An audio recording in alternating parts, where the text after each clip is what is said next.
thanks once again for joining us on our team selection video, brought to you by Billy's Cakes. How's the club feeling after the narrow loss last week? Yeah, look, we'd certainly love to be sitting here and being 2-0 after our first two games, but I guess the reality of it all is that we've lost our opening two games, so we were pretty disappointed the way we let slip a 37-point lead, and certainly in the end we had our chances to win the game as well. So it was disappointing. Having said that, we did show what we can do when we're all on the same page, and certainly in the first half and first bit of the third quarter we were pretty impressive, but we really need to string together that fourth-quarter performance if we want to get the results we're after. It wasn't all doom and gloom. There was a few positives. In particular, I thought Anthony Anastasio up forward, kicking 4 goals. He must have been wrapped with his game. Look, he played really well the week before in our development side, and obviously almost picked himself the week after. So we know what he can do at this level, and for him to come in his first senior game for the year, and we would have loved him to kick a couple more goals in the last quarter when he had the chance, and I know he's pretty dirty on himself as well, but for him to come and have, I think, 4 goals, 3, and really have an impact around the ground is a great performance first up from him. And now moving on to this week, a big clash against Footscray, even bigger now with the side looking for its first win. There's a few familiar faces, obviously, with the old alignment. How do you think that's going to pan out? Yeah, look, it's going to be an interesting one. So we've obviously there's a lot of guys going around there that have played for us previously under the alignment, and even guys like Brent Prismal and Brett Goods, who were obviously part of our leadership group when they did play with Williamstown as well as VFL players. So we respect a lot of their players, and there's players who are going to be playing at them who just gave their 100% when they put on a Williamstown jumper. Guys like Lucas Markovic, Mark Austin, Prizza, obviously Goodsy as well if he plays. So we obviously respect that, but come game time, that'll be all put behind us, and we're just doing everything we can to get the 4 points. So just looking ahead to the team selection, Kane Lambert, obviously a high prize recruit, has been named again. Can we expect him to come up for this week? We're hoping so. We're hoping that he gets through. So with Kane, it's just been a case of week by week, just seeing how his body's been handling it. It looks like it's obviously coming off an operation over the off-season, so it's we're looking forward to seeing him out there, and if he's right to go, he's right to go, but we've just got to see, hopefully he gets through training tonight and obviously Saturday morning as well, and if he's right to go, he'll be out there, and it'll be great to see him make his debut.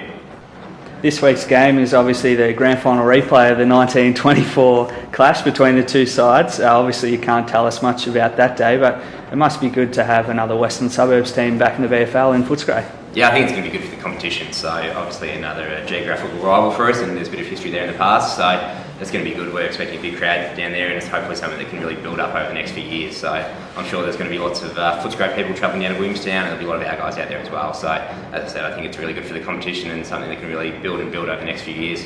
And the Bulldogs had a massive win against fellow standalone rivals Richmond last week.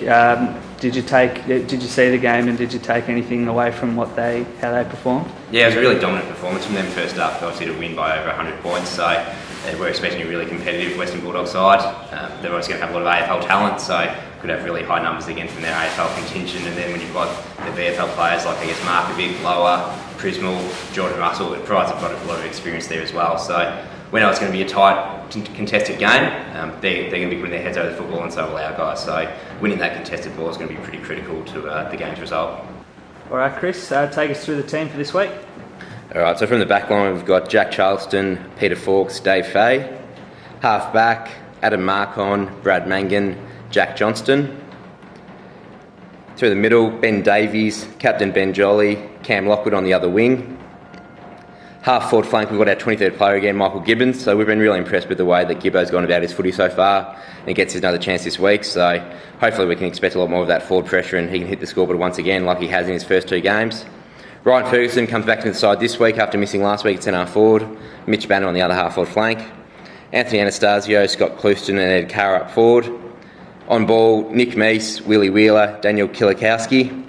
And obviously with our interchange there, which will be trimmed down towards game day, Jack Dorgan in line to make his debut again, Jake Owen, Lee Masters, Kirby McConnon, Michael Sikora, Stephen McCullum, Kane Lambert, Nick Singh and Sean Ty.